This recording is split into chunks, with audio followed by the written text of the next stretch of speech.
बिस्मिल्लाहिर्रहमानिर्रहीम। अस्सलामुअलैकुम। मरियम के किचन में खुशामदीद।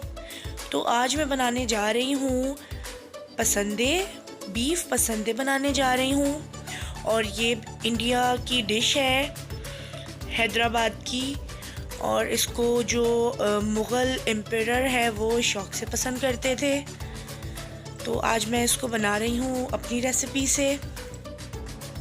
और ये बहुत ही मज़ेदार बनते हैं और बहुत ज़बरदस्त बनते हैं। लेकिन उससे पहले मैं आपको यही कहूँगी, इंग्रेडिएंट बताने से पहले आप मेरे चैनल को सब्सक्राइब करें, लाइक करें, शेयर करें और बेल आइकन पर लाजमी प्रेस करें। तो जी, गोश्त मैंने लिया है 1 किलो। उसको मैंने बिल्कुल फ्लैट काट लिया है, पतले पतले पार्चे। ऑयल मैंने लिया है आधी प्याली। कुटी हुई लाल मिर्च मैंने ली है आधा चाय का चमचा। पिसी हुई लाल मिर्च मैंने ली है 1 खाने का चमचा। कुटा धनिया और ज़ीरा मैंने लिया है 1.5 चाय का चमचा। हल्दी पाउडर है ½ टी स्पून। नमक है हस्बे ज़रूरत। साबुत गरम मसाला है 1 खाने का चमचा। उसमें मैंने दालचीनी, हरी इलायची, लौंग, काली मिर्च और सफ़ेद ज़ीरा है। ये मैंने सारी चीज़ें मिक्स ली हैं 1 खाने का चमचा। खोपरा है, खोपरे का पाउडर, ये है 3 खाने के चमचे। अदरक और लहसुन है 2-2 टेबल स्पून। और इसी में मैंने 2 खाने के चमचे खसखस को अच्छे तरीके से वॉश करके मैंने अदरक और लहसुन के साथ ही ग्राइंडर में पीस लिया है। वॉश आपने बहुत अच्छी तरह से करना है खसखस को, इसके अंदर बहुत मिट्टी होती है। प्याज, एक बड़े साइज़ की प्याज को मैंने ब्राउन कर लिया है। ब्राउन कर मैंने इसको एक प्लेट में फैला दिया था। जब ये क्रिस्पी हो गई तो मैंने इसको अपने हाथ से चूरा कर लिया है। 1 पाव दही है। धनिया है, हरा धनिया, ये मैं एंड में डालूंगी जब हमारे पसंदे तैयार हो जाएंगे। बहुत ही इजी रेसिपी है, बहुत झटपट तैयार होने वाली रेसिपी है ये। अब मैंने एक बड़ा बाउल लिया है, उसके अंदर मैं ये तमाम पसंदे डाल रही हूँ। ये जो मैंने पतले पतले बीफ के पार्चे किए हुए हैं, अदरक लहसुन और जो खसखस है वो मैंने इसमें ही पीसी हुई है, मैंने वो डाल दी है इसमें। फ्राई प्याज, दही,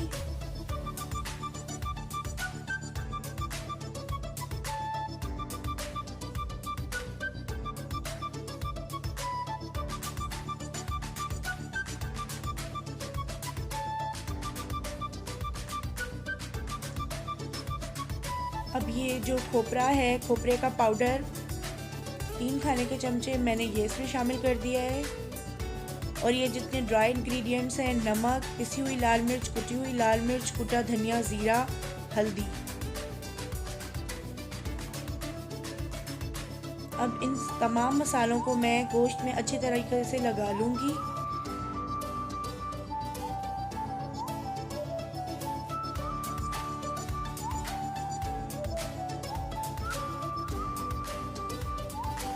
अच्छी तरह से मैं गोश्त में इन मसालों का मसाज कर लूँगी। ये बहुत ही इजी रेसिपी है और बहुत जल्दी बनने वाली रेसिपी है ये।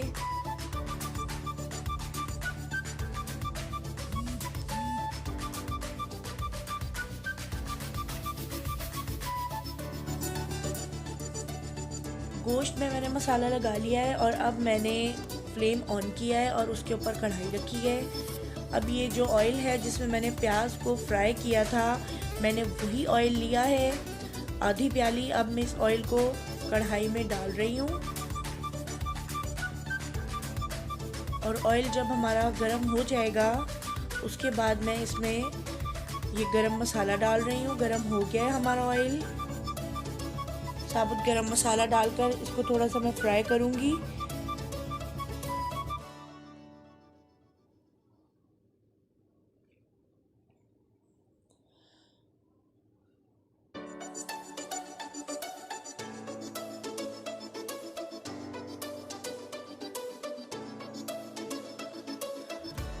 व्यूअर्स, आप लोगों को नज़र आ रहा होगा गरम मसाला हमारा फ्राई हो रहा है।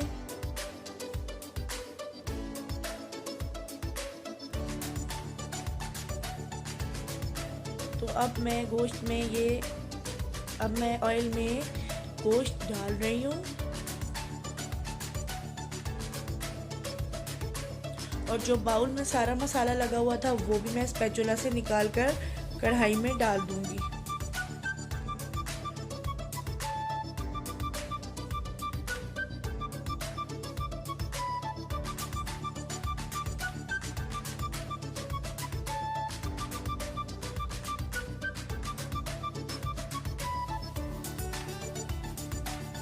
बहुत ही मज़ेदार बनते हैं ये।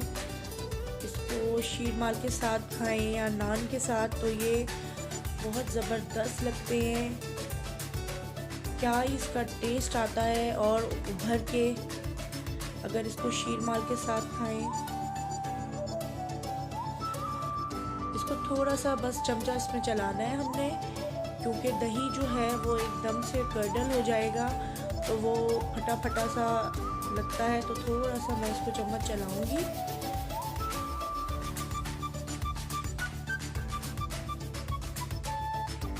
और अब इसके अंदर बस 1 कप पानी डालना है। मैंने 1 कप पानी डालकर मैंने इसको बिल्कुल धीमी आंच पर रख देना है, क्योंकि गोश्त जो है वो है हमारा बीफ का गोश्त।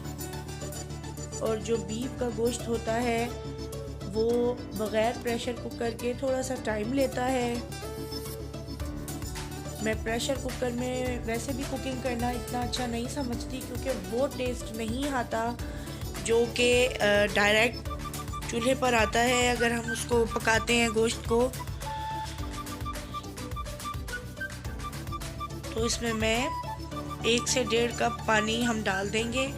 गोश्त के ऊपर डिपेंड करता है, अगर आप लोगों का गोश्त जल्दी गलने वाला है तो फिर आप उसमें कम पानी डालें। अब मैं इसका ढक्कन लगाकर इसको रख दूंगी गोश्त के गलने तक दरमियानी आंच पर। 40 से 45 मिनट हो गए हैं। अब मैं इसका ढक्कन हटाकर देखूंगी तो जी पानी भी हमारा ड्राई हो गया है जो मैंने इसमें डाला था, और दही का भी जो पानी था वो भी ड्राई हो गया है। तो मैं इसमें अब 1/2 टीस्पून गरम मसाला पाउडर डाल रही हूँ। ये ज़ाफ़रानी गरम मसाला पाउडर है। मैंने इसमें जायफल जवतरी भी साथ डालकर पीसी हुई है।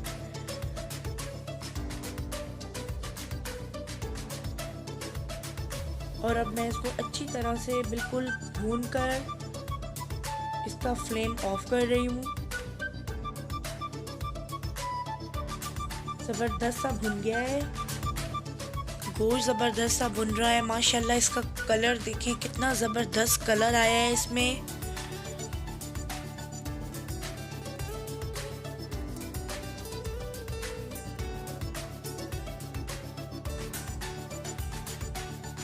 अब इसका मैं फ्लेम ऑफ कर रही हूँ। फ्लेम ऑफ करके अब मैं इसको डिश आउट करूँगी। अब मैंने जो पसंदे हैं उनको डिश आउट कर लिया है और मैं इसके ऊपर हरा धनिया डाल रही हूँ।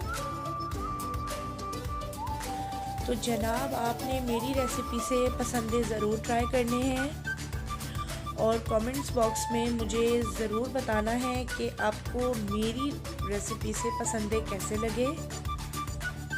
नेक्स्ट रेसिपी के साथ फिर मिलूँगी। जब तक के लिए अपना बहुत सारा ख्याल रखिएगा। अल्लाह हाफिज़।